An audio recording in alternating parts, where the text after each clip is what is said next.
चलिए मैं एक बार फिर से रिपीट कर दे रहा कि यहाँ पर बातें क्या हो रही है। गांधी जी द्वारा सामाजिक आर्थिक योगदान की बातें हो रही है। साम्राज्यवाद विरोधी रवैया अपनाया, बिल्कुल क्लियर बात है, बिल्कुल सही बात है। दूसरी बात, भारतीय समाज में वर्ग संघर्ष के समर्थक नहीं थे, ये बिल्कुल बात सही है, परंतु यहां से स्टेटमेंट गलत है। न ही वे इस बात का समर्थन करते थे कि भारत में वर्गीय हितों का टकराव का समाधान अनुनय विनय के माध्यम से किया जाए। तो यहाँ पर ये जो पॉइंट है, ये पॉइंट थोड़ा सा हमारे लिए कॉम्प्लिकेशन पैदा कर रहा है, थोड़ा सा हमारे लिए दिक्कत पैदा कर रहा है फाइनली, इसलिए यहाँ पर यह जो स्टेटमेंट है यह हो जाता है गलत। तो दूसरा स्टेटमेंट हो जाता है गलत। तीसरा देख लेते हैं, अपने प्रसिद्ध न्यायिक का ट्रस्टीशिप सिद्धांत में उन्होंने फाइनली काम किया है, इसलिए जो ट्रस्टीशिप सिद्धांत है वो हो जाता है यहाँ पर सही। तो यहाँ पर अगर आप देखें तो 1 और 3 आपका क्या होगा, आंसर होगा। तो फाइनली ऐसा जो संयोजन हुआ है वो डी ऑप्शन में हुआ है, इसलिए हमारा आंसर 1 और 3। क्लियर है? तो थोड़ी सी क्लियरिटी लेके आना है हमको अपने विचारों में। यदि हम अपने विचारों में क्लियरिटी लेके आ जाए, थोड़ा सा भी अगर हमने अपने पर काम कर लिया, हम आराम से यहाँ पर क्वेश्चन सॉल्व कर सकते हैं। ठीक है, चलिए बढ़ते हैं आगे। क्वेश्चन नंबर 2 पर बात कर लेते हैं। क्वेश्चन नंबर 2 क्या है? क्वेश्चन नंबर 2 किस बात पर चर्चा कर रहा है? ठीक है, चलिए क्वेश्चन नंबर 2 को देख लेते हैं। क्वेश्चन नंबर 2 है, निम्नलिखित में से कौन से प्रस्ताव नेहरू रिपोर्ट में शामिल थे? अब देखो, नेहरू रिपोर्ट को बहुत अच्छे से आपको दिमाग में बैठानी है। किसे? नेहरू रिपोर्ट को, है ना। तो नेहरू रिपोर्ट को हमें दिमाग में बैठाना पूरी की पूरी। ठीक है, अब नेहरू रिपोर्ट आपको पता होनी चाहिए कि नेहरू रिपोर्ट कब आई थी, है ना। नेहरू रिपोर्ट कब आई थी आपको पता होनी चाहिए। तो आपको ये याद होगा कि भाई कहीं ना कहीं जहां पर सविनय अवज्ञा फेल हुआ था, वहीं पर कहीं ना कहीं नेहरू रिपोर्ट पर काम किया गया था। ठीक है, एक प्रकार से चैलेंज किया गया था, है ना, और उसी चैलेंज को एक्सेप्ट किया था हमारे इंडियंस ने। ठीक है, तो अगर अब हम यहाँ बात करें, अगर हम यहाँ चर्चा करें नेहरू रिपोर्ट को लेकर, ठीक है, तो देखो पहला स्टेटमेंट यहाँ पर क्या बोल रहा। ठीक है, पहले स्टेटमेंट को देख लेते हैं कि पहला स्टेटमेंट यहाँ पर क्या बोल रहा। अगर आप पहले स्टेटमेंट को पढ़ते हैं तो पहला स्टेटमेंट यह कह रहा है कि पृथक निर्वाचक मंडल को अस्वीकृत करना, ये नेहरू रिपोर्ट की मांग में शामिल था या नेहरू रिपोर्ट में शामिल था। ये बात बिल्कुल आपको सत्य लग रही होगी, बिल्कुल ट्रू है ये। समझ रहे हो कि कहीं ना कहीं पृथक निर्वाचक मंडल को अस्वीकृत करना, पृथक निर्वाचन मंडल को अस्वीकृत करना यहाँ पर इनकी पहली सबसे अच्छी मांग थी, नेहरू रिपोर्ट की सबसे अच्छी बात थी। ठीक है, जो पृथक निर्वाचन मंडल कहीं ना कहीं 1916 के बाद से प्रारंभ हो गया था, उसे यहाँ पर कहीं ना कहीं समाप्त करने की बात की गई है। ठीक है, तो फाइनली अगर यहाँ पर देखें तो पहला स्टेटमेंट हमारा सही है। जैसे ही हमारा पहला स्टेटमेंट सही होता है, देखो हमारे हम आंसर के करीब पहुंच गए हैं, या तो आंसर ए होगा या आंसर बी होगा, मतलब सी और डी तो हमारे कट चुके हैं। ठीक है, दूसरे स्टेटमेंट को देखते हैं, भाषा के आधार पर प्रांतों का गठन। यह भी नेहरू रिपोर्ट की प्रमुख मांगों में से एक था, जो कहीं ना कहीं आजादी के बाद 1950 के बाद एक नवीन तीव्रता के साथ इस मांग को बढ़ावा मिला था। और आपको पता होगा कि आंध्र प्रदेश यहीं पर स्थापित 1953 में भाषा के आधार पर प्रथम राज्य। ठीक है, तो कुल मिला के बात अगर यहाँ पर की जाए तो भाषा के आधार पर प्रांतों का गठन, यह भी यहाँ पर सही कथन है। अब बात करते हैं तीसरे कथन को कि धर्म का राज्य से पूर्ण पृथक्करण। यह जो स्टेटमेंट था, थोड़े देर के लिए हम इसको मतलब ये समझ सकते थे कि भाई ये सही है कि नहीं है, क्योंकि यहाँ पर इनकी जो नेहरू रिपोर्ट की जो आइडिया था उसको चेक करना पड़ेगा इसको लेकर। तो देखो भाई, नेहरू रिपोर्ट जो आई थी, कहीं ना कहीं नेहरू रिपोर्ट हमारे देश के संवैधानिक विकास की सर्वप्रथम रिपोर्ट है। और जब हमारे देश के विकास के संविधान की सर्वप्रथम रिपोर्ट है, तो स्वाभाविक सी बात है कि कहीं ना कहीं यहाँ पर सांप्रदायिकता को बल बिल्कुल नहीं मिला होगा और धर्मनिरपेक्षता को बल मिला होगा। और इस कथन से हम साफ समझ सकते हैं कि कहीं ना कहीं यहाँ पर भी धर्मनिरपेक्षता को बल मिला है। ठीक है, धर्म का राज्य से पूर्ण पृथक्करण। तो यहाँ पर जो तीसरा स्टेटमेंट है, तीसरा स्टेटमेंट भी बिल्कुल सत्य प्रतीत हो रहा है। ठीक है, चलिए अब जैसे अगर आप देखते हैं, जैसे आपका तीसरा स्टेटमेंट सही होता है, आपका आंसर निकल चुका है और वो है बी। अभी हमने चौथे और पांचवें स्टेटमेंट को देखा भी नहीं और हमारा यहाँ आंसर निकल गया है। फिर भी हम देख लेते हैं और उनको गलत और सही करके फाइनली हम अपने आंसर को और मजबूत कर लेंगे। देखो, प्रांतों में निहित अवशिष्ट शक्तियों के साथ संघीय संविधान, अब औषित शक्तियों के साथ संघीय संविधान, भाई प्रांत में औषित शक्ति का निहित होना समझ रहे हैं आपकी, कहीं ना कहीं प्रांत जो होंगे वो ज्यादा पावरफुल हो जाएंगे। और कहीं भी यहाँ पर नेहरू रिपोर्ट या हमारी आने वाली और भी जो संवैधानिक प्रक्रिया थी, प्रांत को कभी भी ये मजबूत करना नहीं चाहते थे, क्योंकि इससे जो हमारा संघीय ढांचा है वो प्रभावित होता, ठीक है। और भारत एक संघ के रूप में कभी कार्य नहीं कर पाता, ठीक है, भारत एक संघ के रूप में कभी काम नहीं कर पाता। इसीलिए फाइनली ये जो चौथा स्टेटमेंट है ना, ये तो गलत होगा ही होगा, ठीक है। और पांचवा जो था डोमिनियन स्टेट, अब आपको पता होगा कि नेहरू रिपोर्ट में डोमिनियन स्टेट की मांग की गई थी, इनकी प्रमुख मांगों में से एक थी ये मांग, ठीक है। तो फाइनली जो आपका पांचवा स्टेटमेंट है ये भी सही है, मतलब जो हमारा आंसर होगा यहाँ पर, हमारा आंसर होगा 1, 2, 3 और 5, मतलब बी। फाइनली बी यहाँ पर हमारा आंसर है। तो क्वेश्चन नंबर 2 को जो हमने डिस्कस किया उसका जो हमें आंसर निकल रहा है, मिल रहा है, वह 1, 2, 3, 5, ठीक है। चलिए यहाँ पर आप लोगों को बातें क्लियर हुई होगी। यदि किसी प्रकार का डाउट है तो मुझे बता दीजिए। है किसी प्रकार का डाउट यहाँ पर आप लोगों को? नहीं है, चलिए अच्छी बात है, बढ़ते हैं आगे। अब हम डिस्कस करते हैं अगले क्वेश्चन को, ठीक है। अगला क्वेश्चन हमारा क्या है, अगला क्वेश्चन हमारी क्या बातें कर रहा है, ठीक है। चलिए क्वेश्चन नंबर 3 को डिस्कस करते हैं।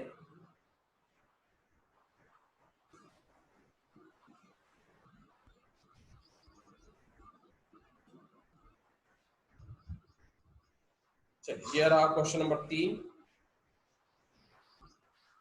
क्वेश्चन नंबर 3 को अगर हम देखें ध्यान से तो क्वेश्चन नंबर 3 हमें बता रहा है कि 1931 में कराची में आयोजित कांग्रेस के विशेष अधिवेशन के परिणाम क्या थे, मतलब परिणाम क्या थे फाइनली 1931 कराची अधिवेशन, ठीक है।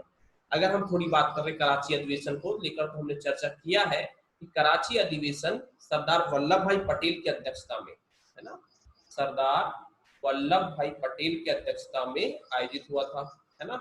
और ये समझ लीजिए कि यह काफी एक महत्वपूर्ण क्या था, सम्मेलन था कांग्रेस का, ठीक है। एक विशेष अधिवेशन था और काफी महत्वपूर्ण भी था, ठीक है। चलिए जो कराची में आयोजित हुआ था, ठीक है। चलिए पहला कथन है यहाँ पर कि भगत सिंह, राजगुरु और सुखदेव की वीरता और बलिदान की प्रशंसा करने वाला प्रस्ताव आया था। देखो बात बिल्कुल सही है, कहीं ना कहीं 24 मार्च के आसपास इन लोगों को फांसी हुई थी हमारे देश के क्रांतिकारियों को, और उसके 7 या 8 दिन बाद ये सम्मेलन का आयोजन हुआ था। मतलब कहीं ना कहीं यहाँ पर भले ही उन्होंने बोला था कि भाई हम इनके विचारों से प्रभावित नहीं है, परंतु हम इनकी वीरता और इनके बलिदान की हम प्रशंसा करते हैं। इस प्रकार की बातें कांग्रेस के अधिवेशन में हुई थी। तो फाइनली यहाँ पर जो हमारा पहला कथन है वो हो जाता है सही। दूसरे कथन को लेकर बात करें, मौलिक अधिकारों पर प्रस्ताव, तो अगर आपको पता होगा तो यह एक कराची अधिवेशन बड़ा एक महत्वपूर्ण अधिवेशन था, क्योंकि इसमें मौलिक अधिकार और आर्थिक कार्यक्रमों जैसे पर बात की गई थी, ठीक है। तो फाइनली हमारा जो दूसरा कथन है, ये दूसरा कथन भी हो जाता है सही। अब जैसे अगर हम बात करें कि ऑप्शन में अगर हम देखते हैं तो हमें देखो आपको साफ समझ में आ रहा होगा कि पहला और दूसरा दोनों कथन हो गए सही। जैसे ही पहले और दूसरे कथन सही हुए हमारे, मतलब हमारा आंसर या तो बी होगा या तो हमारा आंसर डी होगा। इन दोनों में से ही हमारा कोई ना कोई आंसर है, ठीक है। बातें बिल्कुल क्लियर हमको दिख रही है, ठीक है। मतलब इतना तो क्लियर है कि जो तीसरा कथन है वो गलत है। इसको एक बार और प्रूफ कर लेते हैं कि गलत क्यों है। भाषाई आधार पर प्रांतीय कांग्रेस समितियों का गठन, देखो भाषाई आधार पर प्रांतीय कांग्रेस समितियों का गठन यहाँ पर नहीं किया गया, ठीक है। तो फाइनली ये तो आपका गलत हो गया। अब आती है बात चौथे कथन की, राष्ट्रीय आर्थिक कार्यक्रम को लेकर। तो राष्ट्रीय आर्थिक कार्यक्रम को लेकर यदि हम बात करें तो यहाँ पर मैंने आपको पहले ही बता दिया था कि मौलिक अधिकारों का प्रस्ताव राष्ट्रीय आर्थिक कार्यक्रम कराची अधिवेशन की एक महत्वपूर्ण उपलब्धि थी, ठीक है। तो चौथा कथन हो जाता है आपका सही।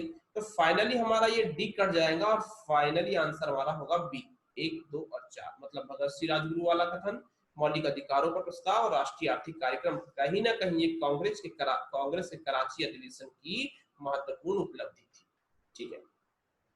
देखिए भाई एमपीपीएससी की अगर परीक्षाओं की बात करूं तो एमपीपीएससी में मुख्य परीक्षा के रूप में अक्सर ऐसे ही क्वेश्चन देखने को मिलते हैं। वहां क्वेश्चन इसी प्रकार के देखने को मिलते हैं कि कराची अधिवेशन में कांग्रेस के किन किन प्रस्तावों को पारित किया गया था, ऐसे आपसे क्वेश्चन पूछ लेगा। तो मैं हमेशा कहता हूं कि अगर यूपीएससी के प्रीलिम्स के हिसाब से अगर आप तैयार हो जाते हैं, अपना स्टैटिक पोर्शन यूपीएससी के प्रीलिम्स के हिसाब से तैयार कर लेते हैं, तो एमपीपीएससी मेंस में अभी आपको कभी भी समस्या देखने को नहीं मिलेगी। फाइनली आप एमपीपीएससी मेंस बहुत अच्छे तरीके से क्रैक कर लेंगे, ठीक है।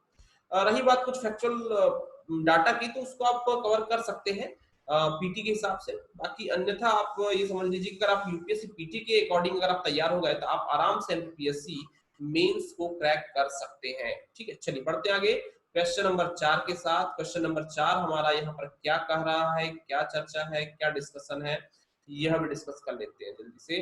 तो क्वेश्चन नंबर 4 को अगर हम देखें तो 1920 से 1930 के मध्य सक्रिय रहे क्रांतिकारी आतंकवाद में हुई प्रगतियों के संदर्भ में निम्नलिखित कथनों पर विचार कीजिए। मतलब इन कथनों पर हमको विचार करना है 1920 से 30 के बीच में जो क्रांतिकारी गतिविधियां हुई उसमें। ठीक है, चलिए पहला स्टेटमेंट है भगत सिंह पर काकोरी षड्यंत्र मामले में मुकदमा चला और फांसी की सजा हुई।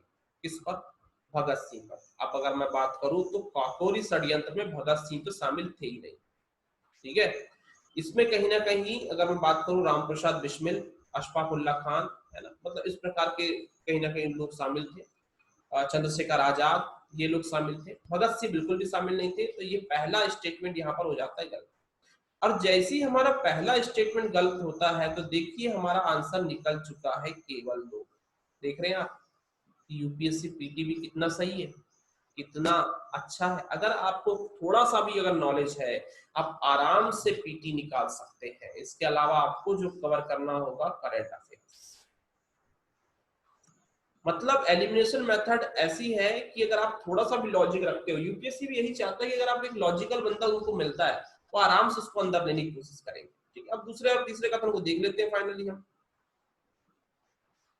दूसरे कथन को देखते हैं कि भगत सिंह द्वारा केंद्रीय विधानसभा में बम फेंकने के उद्देश्य गिरफ्तार होना और न्यायालय का उपयोग अपने प्रचार के लिए करना था। बिल्कुल सही बात है ना, भगत सिंह ने फाइनली बम फेंका था केंद्रीय असेंबली में। ठीक है, और ये तो चाहते ही थे, है ना, कि वो गिरफ्तार हो जाए, है ना। फाइनली अगर मैं बातें बताऊं तो क्रांतिकारियों ने भगत सिंह को जेल से भगाने की भी कोशिश की थी, परंतु यहाँ पर भगत सिंह ने साफ साफ मना कर दिया था। वो कहीं ना कहीं इसी के माध्यम से देश को संदेश देना चाहते थे। ठीक है, तीसरा जो कथन है हिंदुस्तान रिपब्लिकन एसोसिएशन बंगाल में सक्रिय क्रांतिकारी संगठन था। अगर यहाँ मैं बात करूं हिंदुस्तान रिपब्लिकन एसोसिएशन को लेकर तो ये बंगाल में एक सक्रिय क्रांतिकारी संगठन नहीं, ये पूरे के पूरे उत्तर प्रदेश बिहार वाला जो क्षेत्र था वर्तमान की अगर बात करूं मैं तो उस पूरे के पूरे क्षेत्र में ये प्रभावशाली था। पंजाब की बात करूं मैं, मतलब उस समय संयुक्त प्रांत पंजाब था उस क्षेत्र में ज्यादा प्रभावित। ठीक है, तो यहाँ पर तीसरा कथन भी गलत हो जाता है। पहला कथन भी हमारा गलत था, केवल दूसरा सही था। तो फाइनली हमने आंसर तो पहले निकाल लिए थे और हमारा आंसर था यहाँ पर केवल 2। ठीक है, तो इस प्रकार लॉजिकली अगर आप दिमाग लगाएं, लॉजिकली अगर बातें करते रहें तो आसानी से आप यूपीएससी क्रैक कर सकते हैं, है ना। तो थोड़ा सा ध्यान रखना है, थोड़ा सा आपको चीजों को समझना है। बहुत चीजें सामान्य हैं, बस पढ़ना बहुत अच्छे से आपको। अगर आप अच्छे से पढ़ते हैं फाइनली आप चीजों को कवर कर लेंगे।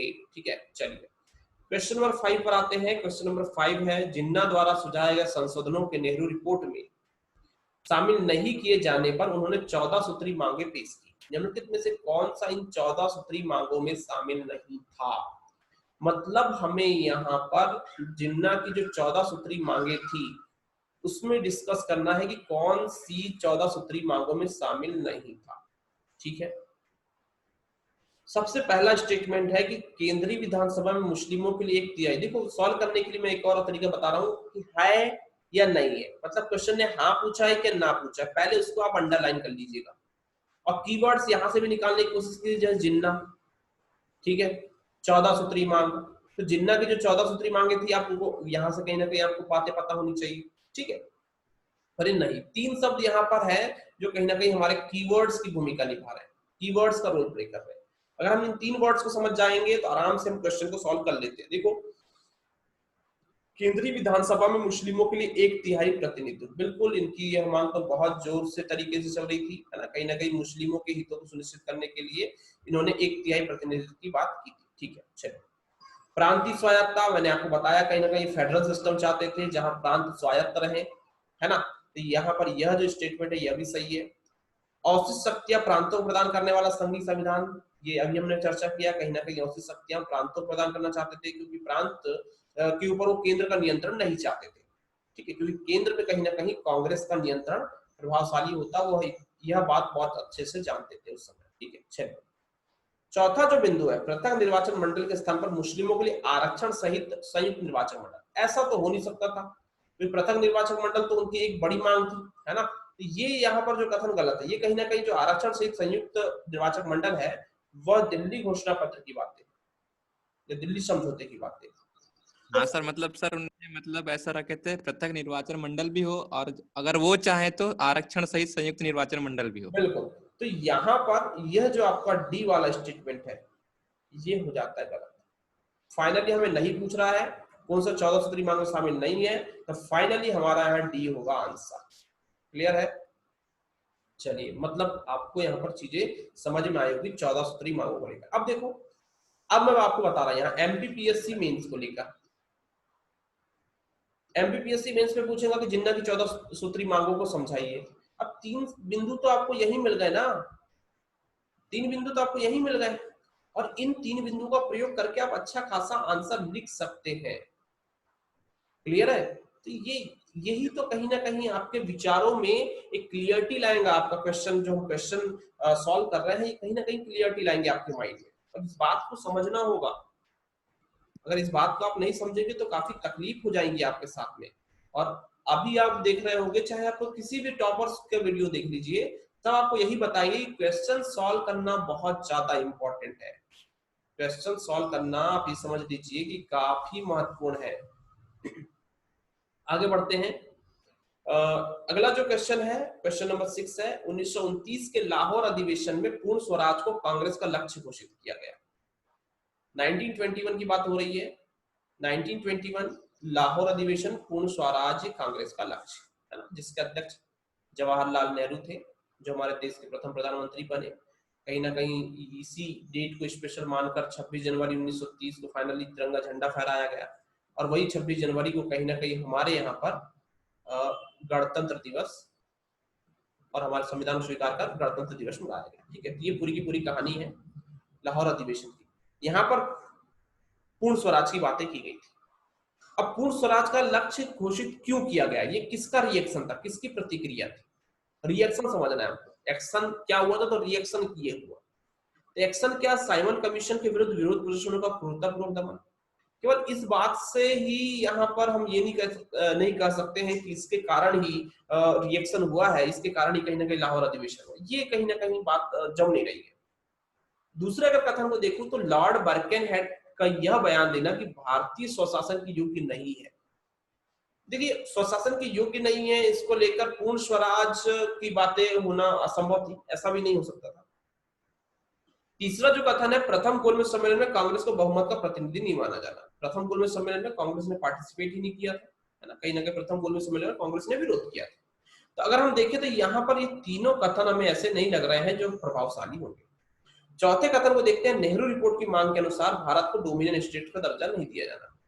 अगर यहाँ पर देखें तो नेहरू रिपोर्ट मैंने आपको बताया था कि मोतीलाल नेहरू की अध्यक्षता में आई थी, और उनके पुत्र जवाहरलाल नेहरू, सुभाष चंद्र बोस जैसे युवा नेताओं ने इनका विरोध किया, और आप यही युवा देख रहे हैं कहीं ना कहीं इस सम्मेलन के अध्यक्ष हैं।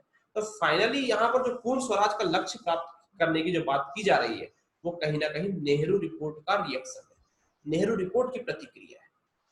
तो फाइनली जो उन्होंने डोमिनियन स्टेट्स की मांग का जो दर्जा उन्होंने स्वीकार करने की बात की थी, इन्होंने बोला नहीं, अभी तक नहीं मिला है, फाइनली अब हमें क्या चाहिए, पूर्ण स्वराज चाहिए। और इस प्रकार से 1929 के लाहौर अधिवेशन में पूर्ण स्वराज की बातें की गई। क्लियर है बातें? तो कुल हाँ मिलाकर अगर आपको यहाँ चीजें समझ में आ रही होगी, तो अब यहाँ 2 से 3 क्वेश्चन आपके पीटी, मेंस और इंटरव्यू तीनों के निकल जाते हैं। अगर पीटी की बात करूं तो भाई पीटी का तो हम क्वेश्चन डिस्कस कर ही रहे हैं। अगर एमपीपीएससी के पीटी की बात करूं तो भाई लाहौर अधिवेशन कहाँ, 1929 का कांग्रेस अधिवेशन कहाँ हुआ था, अध्यक्षता किसने की थी, इस प्रकार के क्वेश्चन आ सकते हैं। नेहरू रिपोर्ट किसकी अध्यक्षता में प्रकाशित हुई थी, ऐसे क्वेश्चन आए हुए हैं, कई बार ऐसे क्वेश्चन देखने को मिले। तो भाई सीधी बात है कि यहाँ पर अगर आपको क्लियरिटी अगर आएगी तो स्वाभाविक सी बात है कि आप आगे भी क्वेश्चन को बहुत अच्छे तरीके से सॉल्व कर पाएंगे। और मेरे ख्याल से हम लोगों ने जो मॉडर्न हिस्ट्री डिस्कस किया है, उसमें कहीं ना कहीं हमने इन सारे पहलुओं पर काम किया है।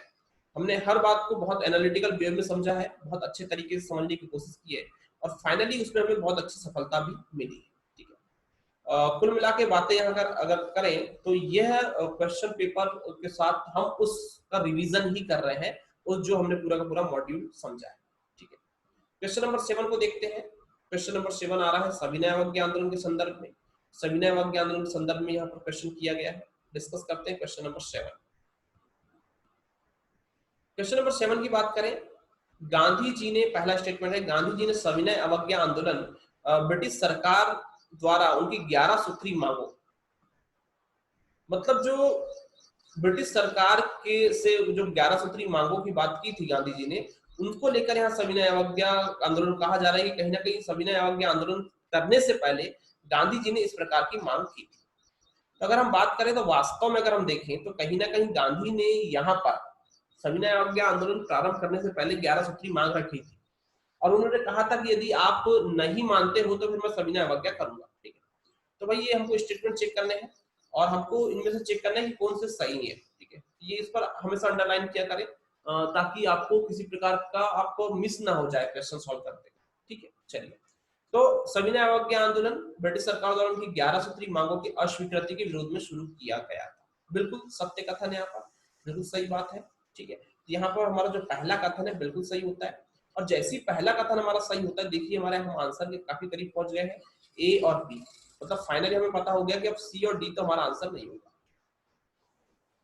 अगला जो स्टेटमेंट है वो है कि आंध्र प्रदेश में सी राजगोपालाचारी द्वारा नमक कानून तोड़ने के लिए मार्च किया गया। अब देखो, सी राजगोपालाचारी थे तमिलनाडु, चेन्नई, मद्रास प्रांत वाले, और आंध्र प्रदेश में उनका कोई रोल नहीं था। तो यहां पर अगर आप देखें तो जो दूसरा कथन है, सेकंड स्टेटमेंट है, ये गलत हो जाता है और जैसी सेकंड स्टेटमेंट गलत होता है हमारा आंसर निकल चुका है। हमारा आंसर क्या हो गया है? फाइनली एक और 3, मतलब तीसरा कथन सही होगा, चौथा गलत होगा।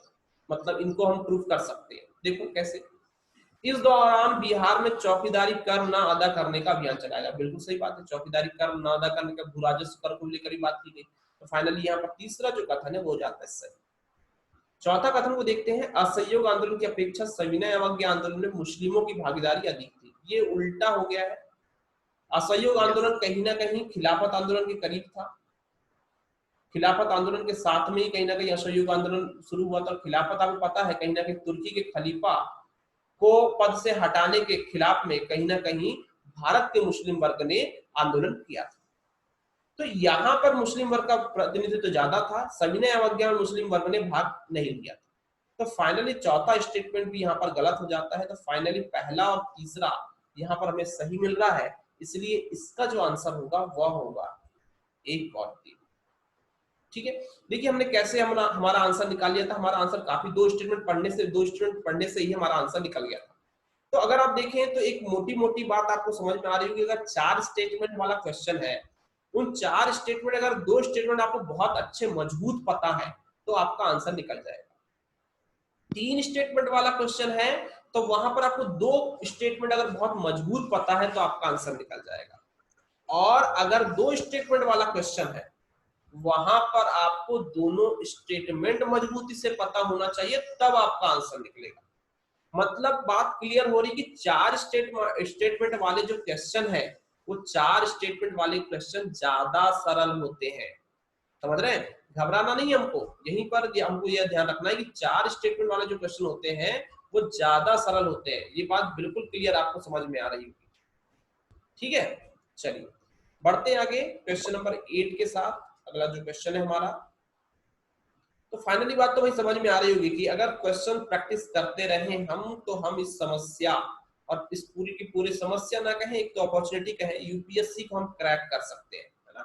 और यूपीएससी को क्रैक करना है तो भाई कहीं ना कहीं आपको मेहनत करनी होगी। मेहनत के साथ साथ स्मार्ट, जो हार्ड वर्क तो करना है, हार्ड वर्क के साथ साथ आपको स्मार्ट वर्क भी करना है। ठीक है, तो जिस प्रकार से टॉपर बताते हैं उनके चीजों को फॉलो करते हुए अगर हम चले तो कहीं ना कहीं हम अच्छा काम कर सकते हैं कि भाई कहीं ना कहीं लोग सिलेक्टेड तो है। ठीक है, उसके अलावा कुछ चीजें अपनी तरफ से भी ऐड कर सकते हैं। ठीक है, चलिए क्वेश्चन है खान अब्दुल गफ्फार खान को लेकर संदर्भ में। ठीक है, क्वेश्चन को डिस्कस करते हैं। खान अब्दुल गफ्फार खान को लेकर है। आप जानते हैं इन्हें कहीं ना कहीं सीमांत गांधी के नाम से जाना जाता था। लाल कुर्ती इनकी पूरी की फौज का नाम था, जो कहीं ना कहीं अहिंसक आंदोलन में पे आधारित थी, पर आधारित थी। ठीक है, सीमांत प्रांत पे थे, है ना, पूरे के पूरे सिंध बलूचिस्तान वाला जो एरिया था। ठीक है, चलिए इनके संदर्भ में कथन पर विचार करना है हमें। पहला है, उन्होंने नॉर्थ वेस्टर्न फ्रंटियर प्रोविंस में असहयोग आंदोलन का नेतृत्व किया। अब अगर खान अब्दुल गफ्फार खान को लेकर मैं बात करूं तो कहीं ना कहीं सविनय अवज्ञा में इन्होंने नेतृत्व किया है।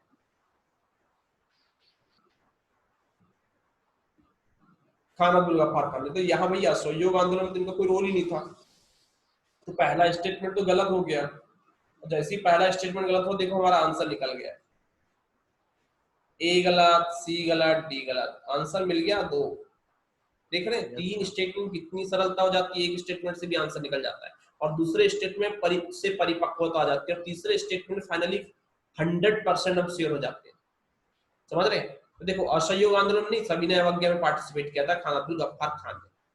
दूसरा कथन देखो, उन्होंने भारत के विभाजन के लिए मुस्लिम लीग की मांग का विरोध किया। देखो, 2 मुस्लिम नेता मुझे बहुत पसंद थे हमारे पूरे राष्ट्रीय आंदोलन में, एक तो खान अब्दुल गफ्फार खान और दूसरे अबुल कलाम आजाद।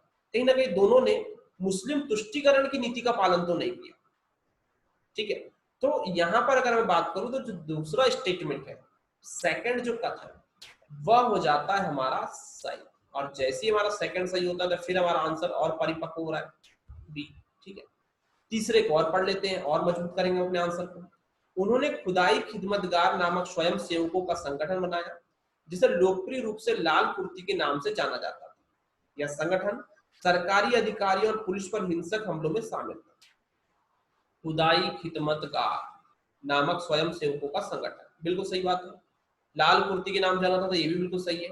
सरकारी अधिकारियों और पुलिस पर हिंसक हमलों में शामिल था, बस यही यहाँ पर अंतर हो गया क्योंकि ये अहिंसक था। यस सर, गांधी जी क्या किसी प्रकार की क्रांतिकारी गतिविधियों में लिप्त नहीं था। फाइनली यहाँ पर तीसरा कथन हो जाएगा आपका गलत, तो फाइनली हमको आंसर मिल गया हमारा दूसरा, मतलब क्लियर है। इस प्रकार से आपको यहाँ पर खान अब्दुल गफ्फार खान के बारे में ध्यान रखना है। भाई एमबीपीएस से पूछा है, सीमांत गांधी के रूप में किसे जाना जाता था। अब देखो, गांधी कहा जा रहा, तो गांधी, सीमांत गांधी कहा जा रहा, गांधी हिंसात्मक गतिविधियों से गांधी का शब्द कैसे जुड़ सकता है ना? हिंसात्मक गतिविधियों से गांधी का प्रश्न कथन जुड़ ही नहीं सकता। ठीक है, चलिए, तो कुल मिला के बात यहाँ पर आप लोगों को क्लियर हुई। नहीं भाई, आज के गांधी की बात नहीं कर रहा, आजकल तो गांधी मतलब एक ट्रेंड हो गया है कि अगर देश में राजनीति करनी है आपको तो गांधी सरनेम कर लीजिए, है ना।